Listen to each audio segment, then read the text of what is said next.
পয়লা বৈশাখ আমরা বেরিয়েছিলাম কামারপুকুর আর জয়রামবাটির উদ্দেশ্যে শ্রীরামকৃষ্ণদেব এবং সারদা দেবীকে দর্শনের জন্য। কামারপুকুরে প্রথমে রামকৃষ্ণদেবকে দর্শন হয়ে গেলে আমরা জয়রামবাটির উদ্দেশ্যে রওনা দিই। আর এখন গাড়িতে যেতে যেতে তোমাদেরকে ঠাকুরের ব্যবহৃত পুকুরটিও দেখিয়ে দিলাম। কথায় কথায় চলে এলাম জয়রামবাটিতে। এইবার মন্দিরের প্রবেশদ্বারটা তোমাদের দেখালাম। এই দিন বহু ভক্ত সমাগম হয়েছিল, প্রসাদও গ্রহণ করেছেন বহু মানুষ।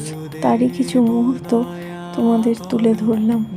আর অদ্ভুত একটা কাঁঠাল গাছের ছবিও শেয়ার করলাম। দিনটা একরকম ভালোই কাটলো। এবার বাড়ি ফেরার পালা। সবার আগামী দিনগুলো ভালো কাটুক।